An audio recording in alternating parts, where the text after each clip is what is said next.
Good morning. Welcome back to another episode of South Bay Sports Radio. Today, I am joined once again by Damian Calhoun, but we also have a pair of special guests. Carson coach William Lowe is with us, as is Teran Rodgriguez from Sunset Rewind, where we will be talking the Edison Palos Verdes Showdown. Gentlemen, thank you very much for joining me today. Well, thanks for having us. It's a pleasure. Thank you for having us, Nick. It means a lot. Damien, you trying to stay warm? Yeah, it's cold in my house.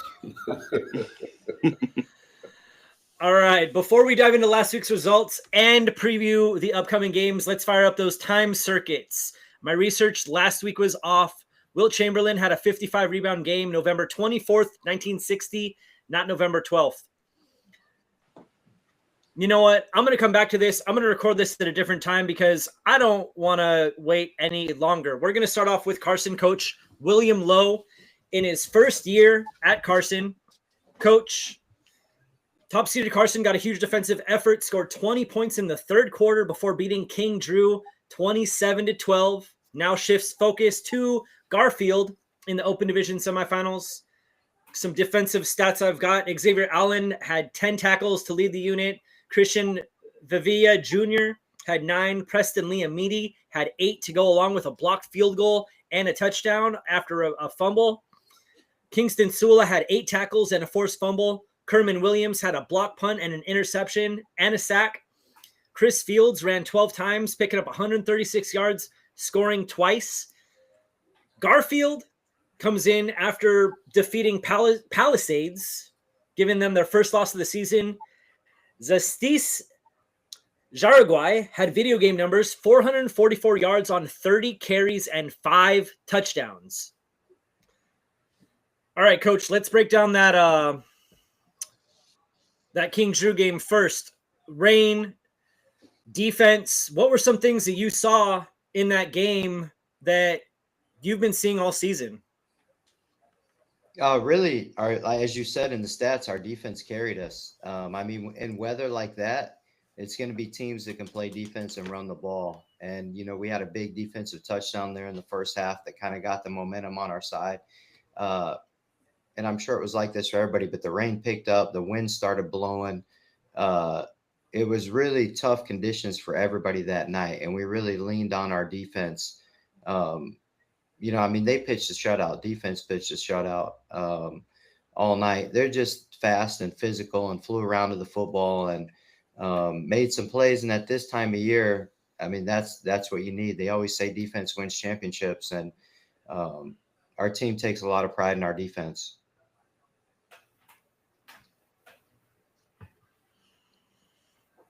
Chris Fields, like I said, he threw only 3 passes, all incomplete, ran for 136 yards.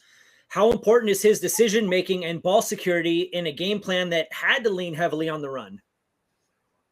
Yeah, I've spoken to you before about him. He's an unbelievable kid and a winner and a great leader for us. And when we went on that run in the third quarter, he opened up the second half with back-to-back touchdown runs. And when we got up 3 scores, we were just trying to protect the football at that point. He could have thrown a little bit in the second half, but at that point in the conditions and with the lead up 3 scores in that type of weather, we just wanted to sit on the ball. And he did a great job not putting the ball in harm's way and just taking care of the ball and letting us finish out the game last Friday. Damian, Teran. Yeah, I got a question for Coach Lowe. I saw Chris as a freshman at Lawndale, and then last year. Since you've been there, what's been the biggest improvements he's taken from, day one when you got there to right now? I think honestly, he's really worked hard at becoming an elite passer. That's tough for high school kids. Some like him that are great athletes maybe getting pigeonholed as just a dual threat or a run first guy. And I was fortunate to bring in some good guys on our offensive staff that have really worked hard with him and developed him as a passer. Our assistant coaches, Eric Richardson, Edward Humphreys, those guys work, nonstop to help the offense and develop him. And I really saw him take a leap towards the end of the year in league, and especially the Pedro game, the way he was able to get through his progressions and kind of move the safety and then come back and make throws. He was making big time throws late in the year, which has shown me he's made an improvement just during this football season, from the beginning of the year till the end of the year. And he's the type of kid that wants to keep improving and keep getting better. So that's a testament to him. And then you can give us your thoughts on your big lineman there, Sula. What he up with like almost 14 sacks. How have you seen him develop over the season here as well? He's only a sophomore. Yeah, he's just a sophomore. We're pretty young on the defensive side. Those guys, our defensive staff, I'm telling you, head coach, you're only as good as your assistants. We got a good defensive staff over there with Jack Zula, Jeff Johnson, Jeremy Bryant, Coach Vea, Coach Micah. Those guys do a good job, and they really preach getting after the football, and they coach them hard. I mean, high school football, you can't expect to coach soft and play hard. They coach those guys hard, and it translates to Friday nights. I mean, our defense, to me, is very fast and very physical. We're a very physical defense, and that's a testament to how those guys practice. I've been coaching for a long time, and sometimes at the college level, you get elite guys, and they were good in high school, so they're able to, take care of themselves during the week and practice light and then go hard on Saturdays.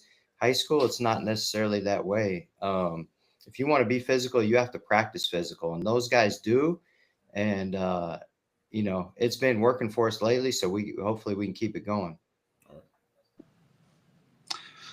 I do actually have something to ask, Coach. So I'm seeing some of your games on Max Preps, your schedule. You got Villa Park, you scheduled Palos Verdes, North, and St. Pius, St. Matthias. How does the scheduling go into your scheduling, considering those are Southern section opponents, and what's kind of the process of that?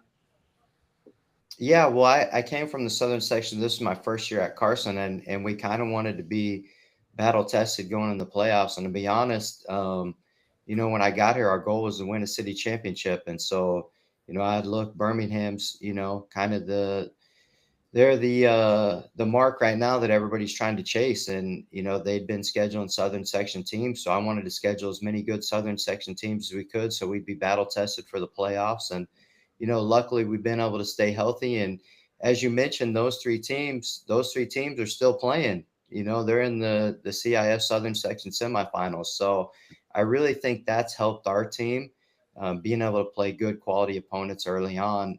That helps your kids adjust to the speed of the game. It speeds the game up for them, allows them to play fast. So it's worked for us this year. So it's definitely something, we're already looking at for next year, trying to just make our schedule as competitive and as tough as we can early on in the season. And then I'm kind of going to guess, I'm not too familiar with the LA section, but I'm kind of going to guess that Carson's one of the more premier programs in the Los Angeles section. Is there kind of a little bit of a snag when it comes to teams not wanting to play you all because you're the ringer of the LA section, even though you're only your first year at Carson? Yeah, I mean, I got here last spring and I was trying to figure that out. I don't know. Everybody's schedule's a little different. I was in the Southern section, so I understand the scheduling kind of issues there, because it's tough. Because if you schedule too tough and you play really well in the preseason, you kind of get bumped up and penalized a little bit in the playoffs, which I don't know how I feel about that. And vice versa, if you schedule down too low, and you want to play high up, maybe your schedule doesn't allow you to do that. So there's a lot of things Southern section teams are looking at when it comes to scheduling. I don't know how teams view us. I haven't been here long enough, and I mean, I hope teams view us well, but that's something we got to keep continuing to improve week in and week out. I got one about Garfield. So, like I said, they ran for almost 500 yards. What's going to be the biggest key to slowing down their offense, especially with rain predicted again, both Thursday and Friday? So, practicing in the rain on Thursday and then going up against Garfield on Friday. Yeah, I mean, the biggest thing for us is just defensive alignment.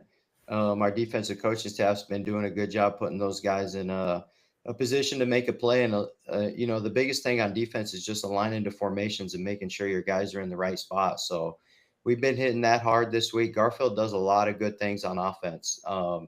Yeah, they may only have, one or two guys that carry the ball, but they move them around. They move their offensive front around, their offensive linemen around a lot. they come out in different formations. So the biggest thing for us is just being able to align to their multiple formations and then stopping the run. It's no secret what they want to do, and that's what they're best at. So they're going to do it, and that's a challenge for us to be able to get out there Friday night and stop that run game. There we go. Anything else for Coach Lowe, guys? Yeah, just Coach. What went into your decision to come to Carson? Because I mean, we've been in this business a long time. We don't see coaches sort of leave a top program, top situation in the Southern section to come back to the city section. What was your decision process been like, and how difficult was it to get the group sort of on the way you wanted the group, sort of start molding the group from day one to right now? Yeah, no, I'm glad you asked that. Thanks for asking that, because people have kind of hinted at that. So I'm glad somebody asked me so I can answer. I came out to California from Kansas City, Missouri. I was at a public city school there for 20 years and had a lot of fun. And we were fortunate to have some really good players and some success. And when I came out to California, I was in the Southern section, which everybody knows that's the best section for football right now. But I missed the public school setting and atmosphere and kind of what you can do to help kids get to the next level. And I felt like that's where my calling was. And when you're a football coach, to me, you got to put yourself in a situation in the school that I believe has a chance to win. So, and I think a lot of coaches do this. You don't just want to jump on any program and take on any school. And Carson, to me, had everything that I was looking for in a job. It has a great demographic of kids that are tough and want to play football and want to win. And they have a great tradition and history. We haven't won a city title in 22 years, and we preach that every day, and that's what we're working for. But that pride and tradition is still there in Carson. So when I applied and interviewed for the job, the administration made it clear that their goal is to win at football. And with a lot of high schools nowadays, if you can find a school that really puts emphasis on football and really has a desire to win, as a coach, that's what you look for. I mean, in high school coaches, anybody you guys have on here will tell you we don't do it for the money. If we did, we wouldn't be doing it at this level. So for me, it wasn't about the status of being at a Southern section school or making money. It was about being a place that wanted to win and feeling like we had a chance to win every year, which Carson, I think, has that. It's a unique school with a lot of tradition and a football proud school and football proud community. So to me, it's the perfect place. And the last thing I'll say about that, I kind of mentioned earlier about the Southern section. When I was in the Southern section, I felt like we overachieved for a few years, and I felt like we got punished in the playoffs, being a smaller school that overachieved, and then we got bumped up in the playoffs. And I didn't think that was great for the kids that overachieved all year and maybe got bumped up. I know at Carson, our ceiling every year, what we're working for is to win the Open Championship. We win that Open Championship, then you can go play a regional game and get your shot at a Southern section team maybe. So I really like the idea of knowing where my ceiling's at every year and not having to rely on a committee to maybe put you in a good playoff pairing. Everybody wants to be playing until Thanksgiving. Yeah. That's the goal every year, and I feel like we can do that every year here at Carson. I feel like it's a special place football-wise. Yeah. All right. Thanks, Coach. Thank you, Coach, very much.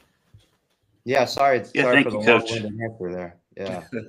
Don't ever apologize. No problem. I appreciate it, because from somebody like you, having been in a lot of different spots, talking about Carson, this is the first live guest that we've had. So regardless of, your long-winded answers, they are much appreciated. Yeah. So I appreciate you guys. Stay warm Friday night if you guys are out. Oh, yeah. Definitely. Thank you. Thanks, Coach. Thank you, Coach. Good luck. All right. We'll see you guys. Have a good day. Mm-hmm. All right. Because we are joined by Teran Rodgriguez, we are going to jump in. Because we are joined by Teran Rodgriguez, we are going to jump into the Palos Verdes Edison clash. Two Bay League teams entered the Division III quarterfinals with a chance at another meeting. One remains and gets a rematch with a program it's become rather familiar with. PV got a blocked PAT before running out the clock on Dana Hills to advance to the semifinals after a 14-13 victory. Its opponent, none other than Edison, who edged Palos Verdes 21-20 earlier in the season. This is the sixth meeting of these two teams. Edison has won 4 of 5. This marks the first time these two programs have met in the postseason, and it's a matchup of defending state champions. I've got a little bit from Guy Garner before we jump into it. It's about a minute and a half. Last week, we talked about offensive line and the trenches needing to have big games. How critical is it going to be again against a team like Edison, knowing, like we talked about, they've got size on the line, they've got size in not only in their linebacking core and in the secondary? A huge challenge, right? Huge challenge. So yeah, critical for sure, but just a giant challenge for us because, like you said, they got size, physicality, speed. They got all those things. So yeah, we got a challenge in front of us for sure. Expecting rain again on Friday, another game at home under the lights. One of the biggest things that I think I had hit on early in the season was special teams. How crucial is it going to be for that unit to take care of what it needs to come Friday night? Also huge, right? All three phases of the game, in any game, but especially as you move on, and in challenging weather. You saw that kind of play out last week, and I'm sure with football games, all around Southern Cal last week. So, from the snap to the kick to just handling the ball, the holder, the punter, just there's all sorts of things, right, that have to happen that you have to take care of. So it's super critical. I mean, all part of the kicking game. But there's a lot of people handling the ball in those phases, right? And so if it's coming down, you just got to do the best you can.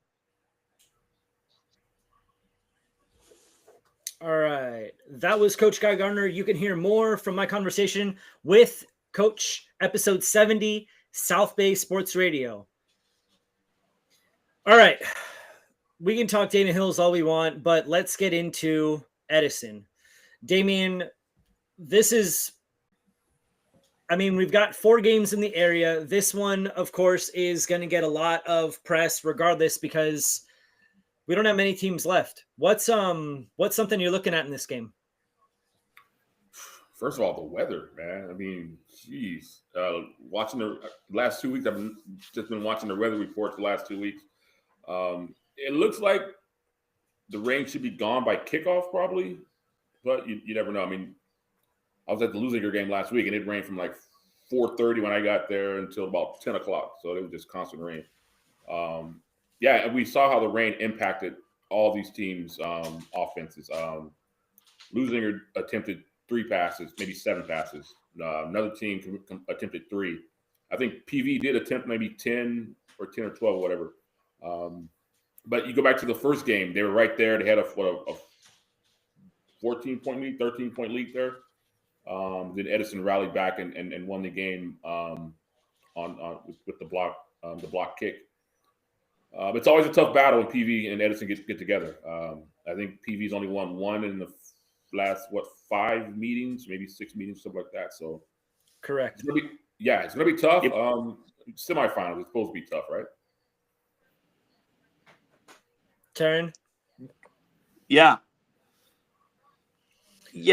So you want me to talk Edison or PV? Having followed Edison the whole season, what have you seen out of this team? They schedule tough early. They've got a tough league schedule.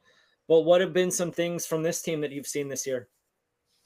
Yeah, so Edison, they play in the Alpha League. That is the league that they kind of struggled with. I mean, obviously, it's a 4-team league, and only the top 2 teams go to the playoffs. I mean, Los Alamitos, that's been the best, probably the most unpredictable team anyone has seen. And then obviously Mission Viejo was really good.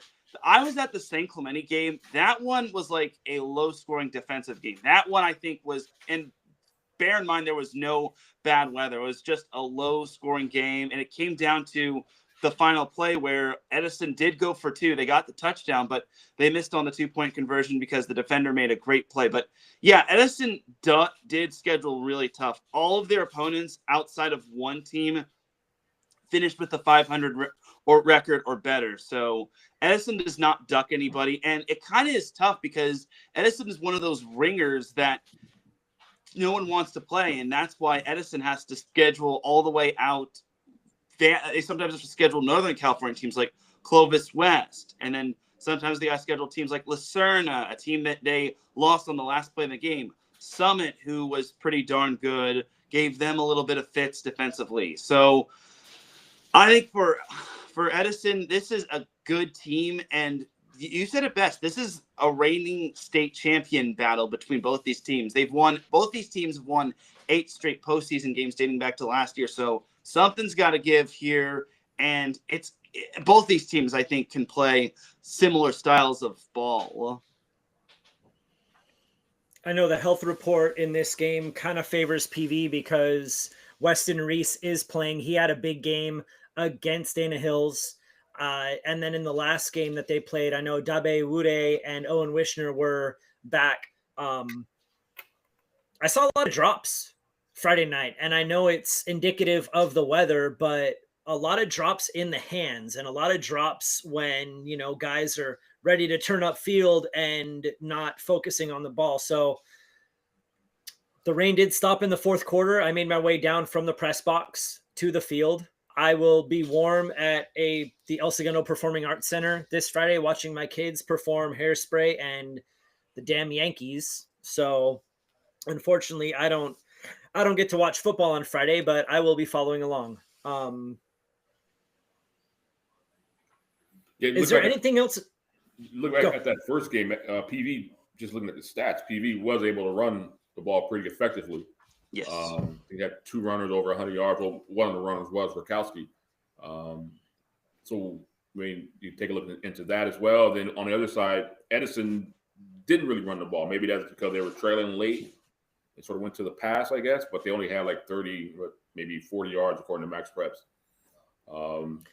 So, without the rain, maybe you see teams more in their element a little bit.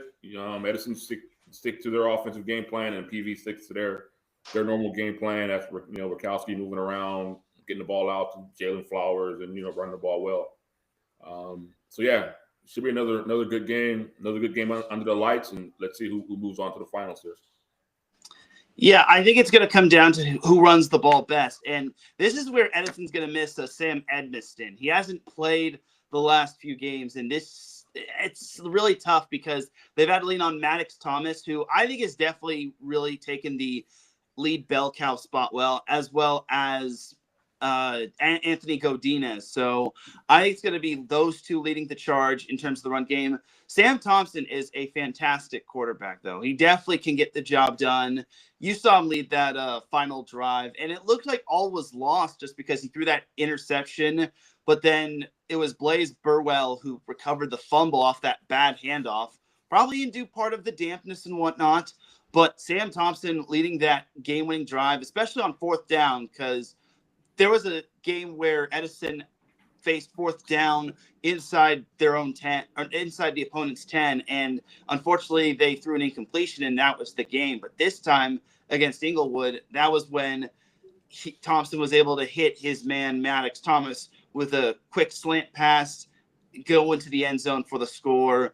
And honestly, both of these quarterbacks, Rakowski and Thompson, are clutch. Both these teams have that ability. So it's probably going to boil down to who runs the ball best, and it's going to probably boil down to time of possession and which team can get the big stop first.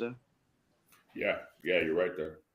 Special teams. I know that this has always been something that, we focus a lot on offense, we focus a lot on defense, but PV in that game against Edison, they had a PAT where instead of going just for that one, they went for 2 instead, and Rakowski was stopped.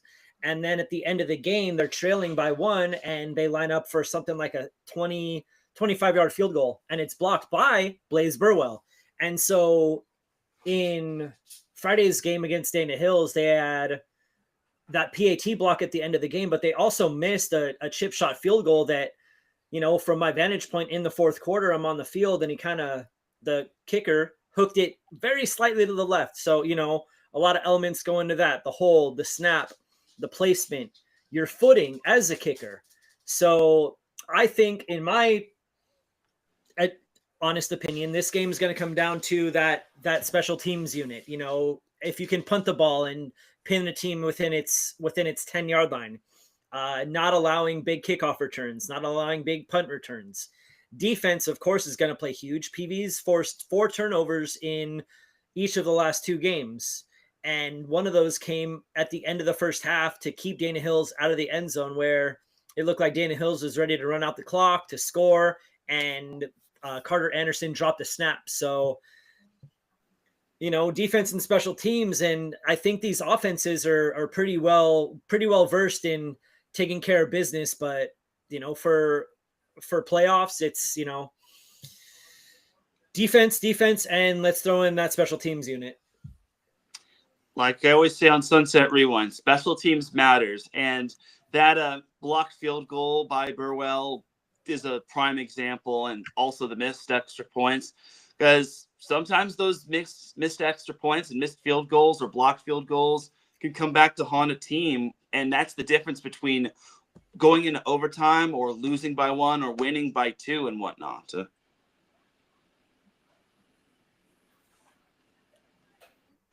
Damian, you got anything else on this Palos Verdes Edison game? I think you already mentioned it, but yeah, in the first game, Weston Reach was out. I think he had a concussion then. And he's back. He's sort of like the engine that drives that defense. He's not the biggest guy, but man, he's sideline to sideline, getting in on every tackle, seemed like. So, of course, he got the big interception return last week. So yeah, let's see what impact he makes as well. I mean, the kid is, man, like I said, he's all over the field every game. And just for the record, myself, as well as my other 2 hosts on Sunset Rewind, Mo Patios and Kevin Dull, we all have our pick'ems, and we all did pick Edison to win. So I already know Palos Verdes is going to use that as bulletin board material. And obviously, round 2 matchups or rematch matchups are very different from one another, just because Palos Verdes is a much different team than they were back then in the preseason. Now they're a much better team. I think they're going to have a great game plan going in, especially since they know their offense can click at any time, and Rakowski can make magic happen. But I think Edison is also improved as well, just because they did take their lumps early on. They did have some gaffes in some of their schedules. They did get some of their bad games out of the way, like the Alpha League games and the Heartbreakers and whatnot. So I expect this to be a legendary matchup. It's going to be something special, and something's got to give here. One team is going to see their postseason hopes come to an end and see their 8-match postseason win streak come to an end, while the other team will be practicing on Thanksgiving, and that's no better feeling for a team in high school in the Southern section. Damian, who did you schedule for this game?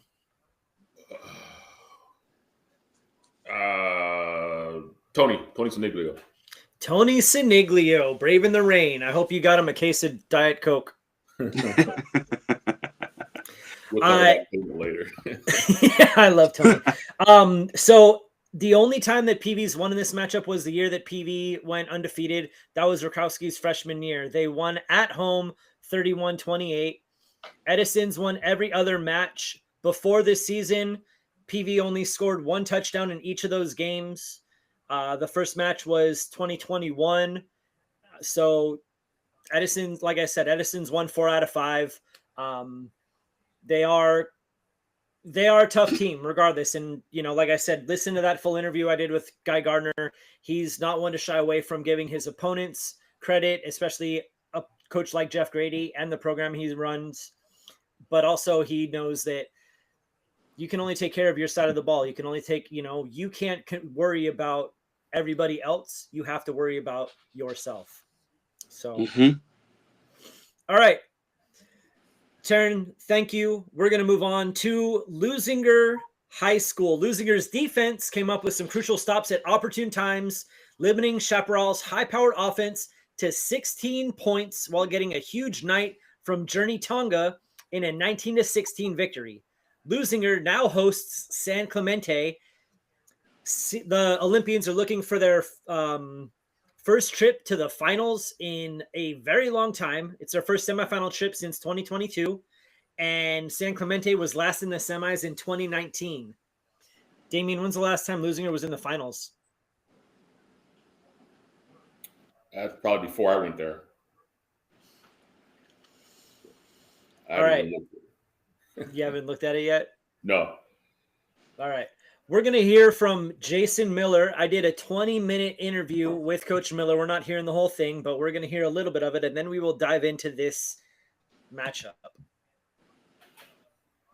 Next up, San Clemente, Friday in the rain. San Clemente is coming off a game where they limited Vista Murrieta to just over 200 yards, but they forced 5 turnovers. How big is it going to be to not only protect the ball, but to find ways to create turnovers as well?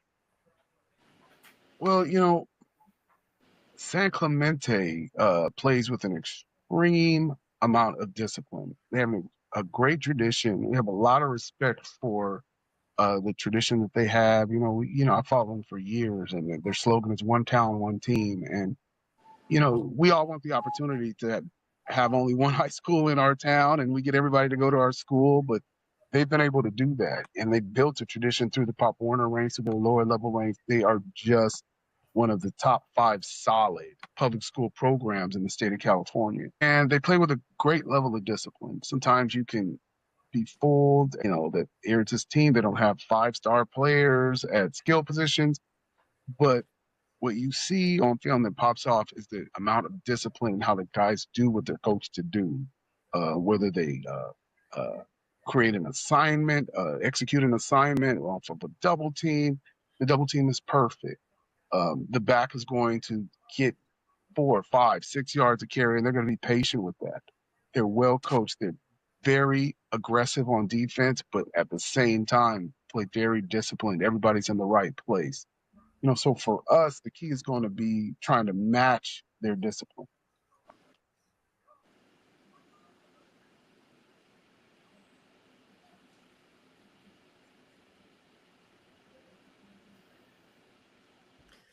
All right, that was Coach Jason Miller. Pardon me, I muted my mic.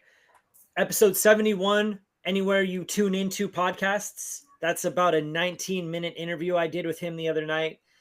Talked about moving back from Northern California to Inglewood so he could go to Rams games. Talking about Braylon Spencer coming out of the shadow of Samu Moala, and the defense and the coordinators, as well as getting some airtime on CBS with the legendary Jim Hill. Damian, you were at Friday's game against Chaparral. Not only were you able to stay dry somewhat, but what were some things you saw in that game that kind of opened your eyes as far as how far Lusinger's come under Coach Miller? Just to be able to sort of divert their game plan away from like the previous week against Green Lutheran. Russell Sakona, he attempted 30 passes, threw for 300 yards, 4 touchdowns, and they won that game. Coming to this game, like I said, the rain started falling early. It was constant all through the night. And he attempted maybe 6 passes, didn't complete any of them. But Journey Tonga rushed for 200 yards, scored 3 touchdowns. And then it's up to the defense to sort of, pull the game out. There was a stretch there where teams kept trading. They were trading turnovers. I mean, Chaparral fumbled the snap with the wet ball. Then Lusinger fumbled the snap with the wet ball. The last one came with about 2 minutes left and leaving Chaparral in good field position.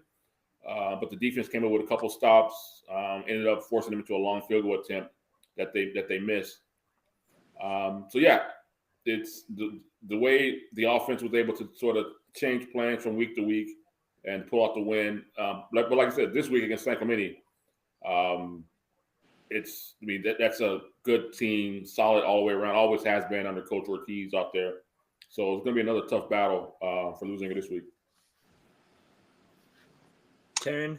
Yeah, the San Clemente team, they're kind of very unpredictable. Sometimes their defense is what wins them the games, and then sometimes their offense is what wins them the games.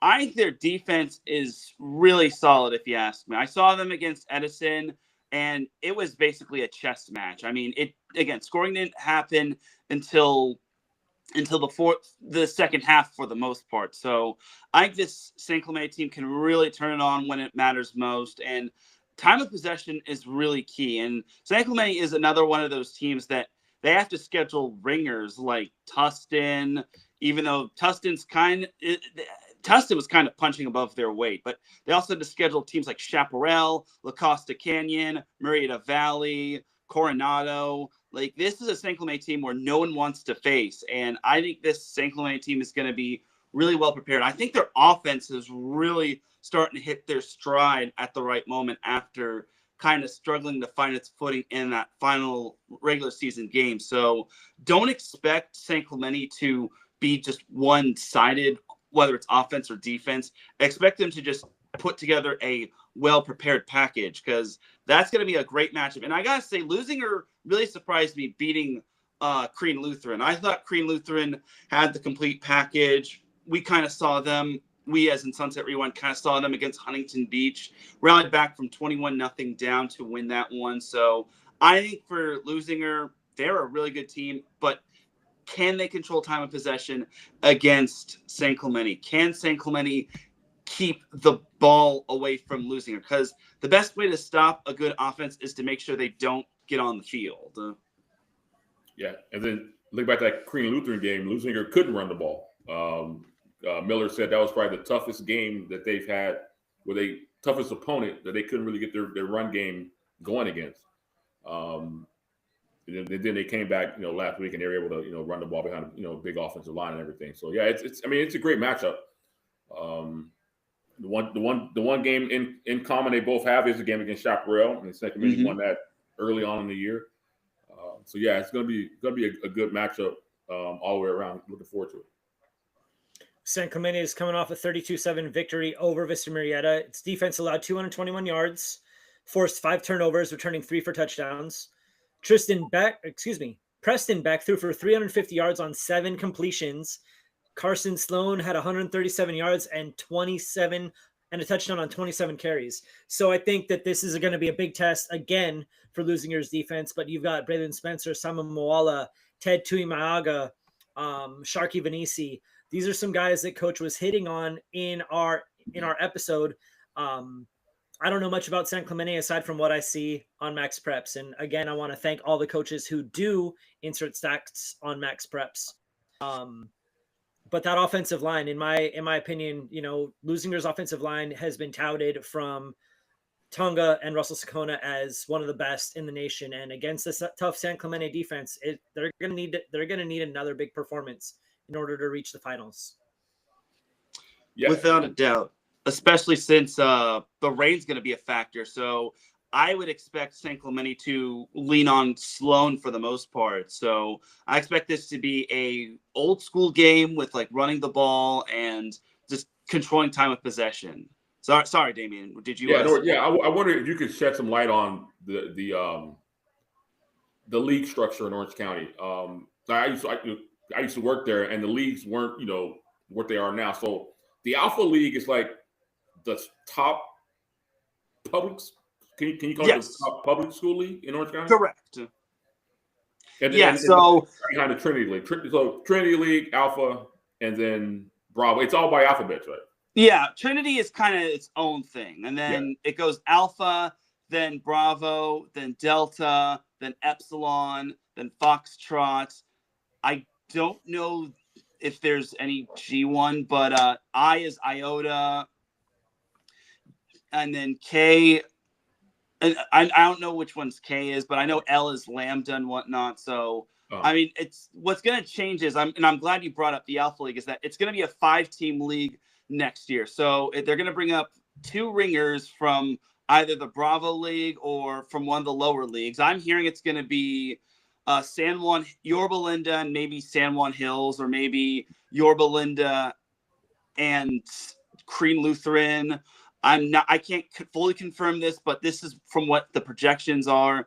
that's what we as in Sunset Rewind all saw in terms of like a website, which is behind a paywall, but everything pretty much is behind a paywall. But yeah, being Alpha League having a 5-team league or no 6-team league, 6-team league, it's going to really make things better for scheduling teams, just because no team is going to want to schedule out of state or out of the Orange County area. Because, like, for example, Mission Viejo, they had to schedule Lincoln of San Diego, and then they had to schedule the likes of a team from, I think it was McCallie of Tennessee, which they wound up losing. That was their only regular season loss. So I think for the Alpha League having a 6-team league, bringing up 2 teams is huge, because it means less non-league games and it's less problems. And Chad Johnson, I did talk with Chad Johnson, the Mission Viejo coach. He was not happy when the league first came out. And he said, and I quote, "Whoever designed that league should never design leagues ever again." Yeah, so you look, San Clemente was second in the Alpha League, and then Edison, who plays Palos Verdes, was last, went 0-3, but I mean, they played against Mission Viejo, San Clemente, and Los Alamitos. So that is how tough that league is. And the interesting thing is that Los Alamitos is still alive in that league, or still alive in terms of the playoffs, because they start off 8-0, beat Edison at SoFi Stadium, and then lost their last 2 against San Clemente, which I don't think anyone predicted, and Mission Viejo, where Mission Viejo's quarterback Luke Fahey just went off. But yeah, I think that's one of the best schools, public league schools, in not only Orange County, but maybe not only in the state, but maybe altogether in terms of the nation as well. I mean, I know that's kind of a stretch, just because you have other leagues with like other states with like other talented teams, but still, it's like Mission Viejo, San Clemente, Edison, and Los Alamitos, all of which made the playoffs. All 3 of the 4 teams are still alive, and then all 4 teams made the quarterfinals, with Mission Viejo just getting that unfortunate draw against Mater Dei, which unfortunately they just had a tough game against. Yeah. The Bay League's got something to say about that too, so I'm happy that we're here. I know, because we're all familiar with it. There we go. I haven't been around for a while. The Bay League's definitely had its changes over the years, you know, from Palos Verdes and Maricosta being the top 2, and now losing Inglewood, Palos Verdes, and Maricosta. You know, all 4 of those teams are tough. And, you know, at some point when we get closer to next season, Damian and I will talk about if there's going to be some league adjustments, because I can see it. Any predictions for this game, Damian, Teran? Yeah, I don't predict games anymore.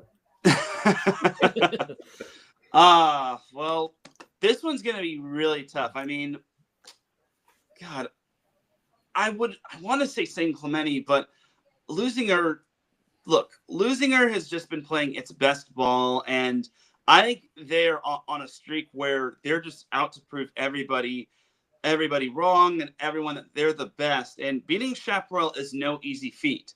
On the flip side, San Clemente is looking to try to get back to their glory, back when they last won the whole state championship back in 2016. So I'm going to say Lusinger. I mean, I'm personally rooting for San Clemente just because I like me some Jaime Ortiz. But if I had to pick, I'd have to pick Lusinger, because look, they're talented. I think their defense is really going to their defense is just stout. Their defense has just been really good all around. I mean, they've had a few clunker games defensively. I mean, Jay Serra, but that's Jay Serra. That's totally acceptable. Inglewood, on a good day where there's no rain, they're a really good team offensively. So, and then I know their offense kind of had a clunker game against Chaparral, but Chaparral is a good team, and they come from a really good league. So I'm going to say Lusinger beats San Clemente, but deep down, I'm obviously rooting for San Clemente, just because I would not mind seeing San Clemente in the final against Los Alamitos.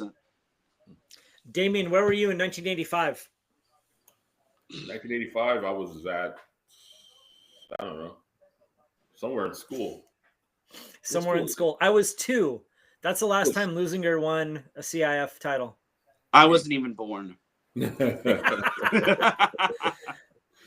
I grew up a Stones. You know what? My cousin may have been going to school there.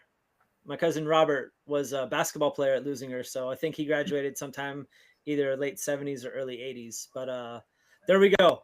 We're going to move on to Redondo, Division 5. Redondo beat St. Paul 14-13 in another rain-soaked contest, and now takes a trip to Loyola. The Cubs are coming off a 21-14 victory, shutting out Bonita in the second half. Again, I've got Keith Ellison.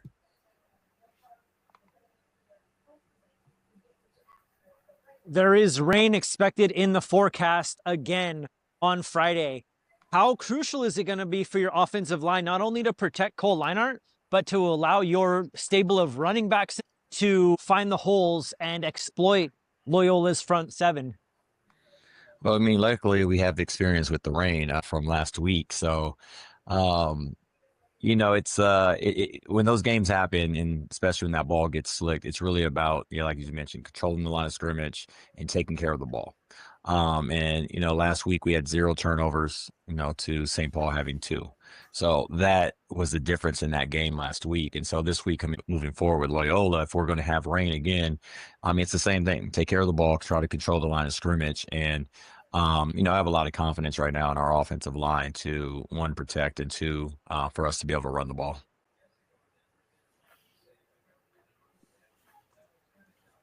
That was Coach Keith Ellison. That is episode 72, South Bay Sports Radio. All right. Bo Osmus continues to be an X factor for the Seahawks. He had a rushing touchdown, returned a kickoff for a touchdown that turned out to be the game-winning score. Cole Leinart added 49 yards on the ground, and he only completed 3 passes out of 10 for 32 yards. Defensively, Tyler Sellis had 12 tackles, Lincoln Esparza had 11 and a forced fumble, and Mikey Ricardo recovered a fumble. Loyola comes in after limiting its first 2 opponents to 14 points each game. Kane Kasani had a 33-yard passing touchdown to go along with 64 rushing yards and another touchdown. Jaden Rogers added 65 yards on the ground and a touchdown, and the Cubs defense came up with 2 interceptions. Damian, you saw Loyola earlier this year against Sarah at SoFi. You've seen Redondo a couple times. What's going to be the key for Redondo against a tough Loyola program that consistently competes against Division 1 and 2 programs? Yeah. Looking back at that game, you had 2 struggling offenses with Loyola and Sarah. They both scored touchdowns off of turnovers. Loyola had a blocked field goal that they returned to set up a score, I believe. And then Sarah had an interception that they set up for a touchdown. Like Coach Ellison said, avoiding the turnovers. If you can get up, 2 touchdowns on Loyola, you might be able to hold on and grind that game out. But if they get up on you, their defense is just so tough. By now, everybody knows Bo Osmus is the guy. I mean, he's been healthy for 5 games, and he has 11 touchdowns in those 5 games. So just think if he played a whole season, what his numbers would be. It's just amazing, the run he's been on lately. But yeah, it's going to be a tough battle. Loyola can just grind you out if they get up on you. The defense is so tough, as I said. And look at the points they scored. They've scored fewer than 200 points this year, I believe.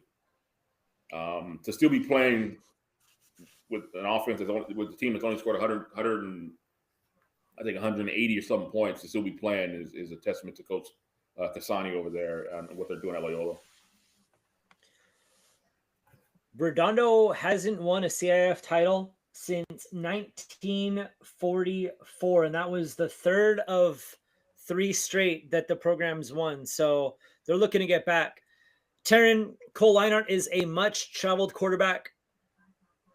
Modern day, Newport Harbor, Redondo. Have you followed his career much? I haven't really followed his career too much, but I'm glad he's kind of settled in at Redondo. I mean, it's kind of tough to have that familiarity at a school, just because at Newport Harbor he unfortunately kind of got off behind the 8 ball because he was having to compete with Jaden O'Neal at Newport Harbor back when he was there. So it's kind of tough. And then O'Neal went down with an injury, and then Leinart had to step in. Almost willed Newport Harbor to a win over Edison, which would have been their first win over Edison since maybe 1979. But Leinart is definitely a good quarterback, and I'm glad he is thriving at Redondo Union. We, Sunset Rewind, did get a chance to see him against Huntington Beach, where, look, that game was definitely a close one, and Redondo's a good team. I just feel that they got off to such a slow start in terms of their season, obviously losing to El Dorado and Miracosta. So I think it's not a matter of what they did then, it's a matter of what they're doing now, and Redondo is looking as solid as a rock. They took down a good St. Paul team, which that's no easy feat, because St. Paul loves to run the ball down everyone. And then Torrance, they avenged that win. I'm very surprised they were able to get Torrance in the first round, especially at their place where they wound up winning. So that was probably the biggest shocker. And then you look on the other side for Loyola, they're just battle tested overall. I mean, obviously, like I said, it's not a matter of what they've done then, it's what they've done now. And you said it best, Nick. They held Newbury Park and Bonita to only 14 points together, 14 points each.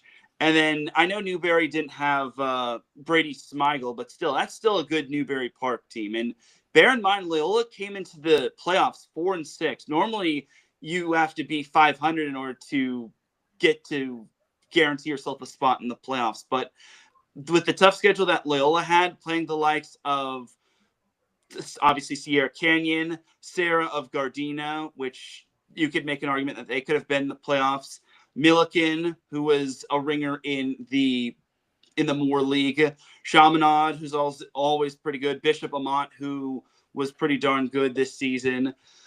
It's a grind. There's no easy game for Loyola, and the fact that Loyola is in the playoffs and now they're two wins away from a CIF Southern Section Championship is really impressive. But this one's an interesting matchup just because I feel there are some ties. I feel there might be some ties. I feel there's some South Bayers on that Loyola team, but you guys are the ones that know the South Bay and whatnot. Yeah. Yeah, Loyola, I know. There's always a lot of kids in the Loyola, either Redondo, Manhattan Beach, Hermosa Beach area. Exactly. Yes. Yeah. So. Yeah, I went to Catholic school in the area, and I know that it was one of those where if you didn't want to go to Bishop Montgomery, it was Loyola for boys, and there's another school for girls. But Marymount? I believe that may have been it. Or I don't remember. It's Marymount or St. Joseph, even though that's Lakewood. It's possible. I mean, but because I know it's been Marymount's 20 years since I've been in high school. Yeah, Marymount's the girl equivalent to Loyola, which Loyola's all boys and Marymount's all girls.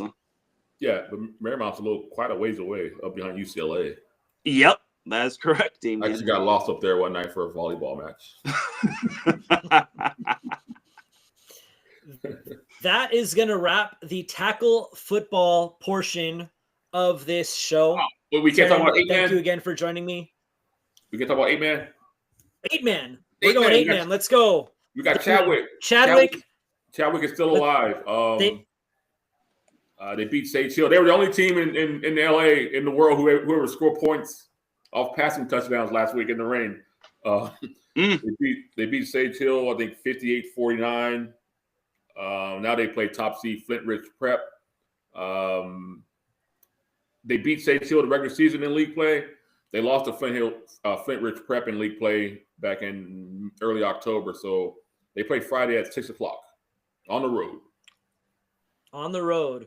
I haven't been to a Chadwick football game since I was working for the PV News, and those are always fun. 8-man's different.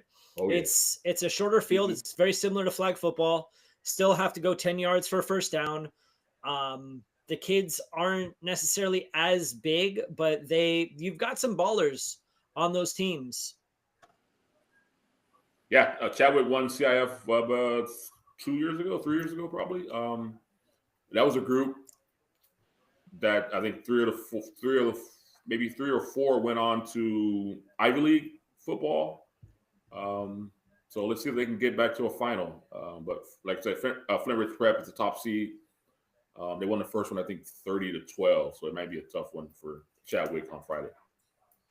Yeah, and beating Sage Hill is pretty darn good because they have a good program as well. They were once 11-man, then they moved down to 8-man. I used to film for Sage Hill. They run a really good program in 8-man. BJ Crabtree is a fantastic coach. So to beat them twice in a row, even though there was like a gap between the two games, is still pretty impressive. And to basically put 58 on Sage Hill is pretty nice as well. So Flint Ridge is going to be a tough one, I will say, but I mean, it's the playoffs. You saw what Redondo did to Torrance. Maybe Chadwick can do the same with Flint Ridge Prep. So it's all a matter of who shows up and which team can control time of possession and which team can endure the rain and whatnot. Yeah. There are times where I keep thinking that 8-man is flag, but I'm wrong and I am human. We are going to move on to flag because Carson plays El Camino Real in Saturday's City Section Division I Championship. That match is scheduled for 4:30 at Garfield High. In Division 3, Westchester plays second-seeded Hawkins in Division 3. Also at Garfield High, that is set for 1 o'clock. Some boys basketball. Inglewood's Jason Crow Jr. cemented himself as the top scorer of the Southern Section Monday, moving it with a 43-point outing. Inglewood won the game 125-37. Damian's also released a top 10 recently, and the top spot belongs to Redondo Union. Rounding out the top 5 are Inglewood, Rolling Hills Prep, St. Bernard, and Maricosta. For more on that top 10, be sure to check out dailybreeze.com. Anything else from you, Mr. Calhoun? We got flag football on Saturday, cross country finals on Saturday. What else? CIF State Girls Volleyball, even though there's no Bay teams from the South Bay. Yeah. But good friend Dan Odell's in the final again, so it's all good. Yeah. It's all good on this end, right? Yeah, I'll be seeing them on Saturday. Yeah. Yeah, then football finals are next week, Friday and Saturday. And then the regional pairings are out November 30th. So we got just a few weeks left in the high school football season. And then it's basketball. Basketball's already started. Soon boys volleyball too. The best thing about basketball, we're indoors. Yes. We got a big one tonight too. Bishop Montgomery, Maricosta, girls at 6, boys at 7:30. I might find my way over there. No. Girls there's no boys. It's only girls. Oh, it's only girls. So JV varsity. JV at 5:30, varsity at 7. Oh, all right. Both boys teams are in different tournaments. So there's no game. So I'm trying to get there for the varsity game at 7, but I'll be there a little bit early if I can. Good matchups, good guard play, good guards on both teams. So, and good coaches on both sides too. All right, gentlemen, thank you again for your time. That is it for episode 69 of South Bay Sports Radio. Thank you again. Have a great day.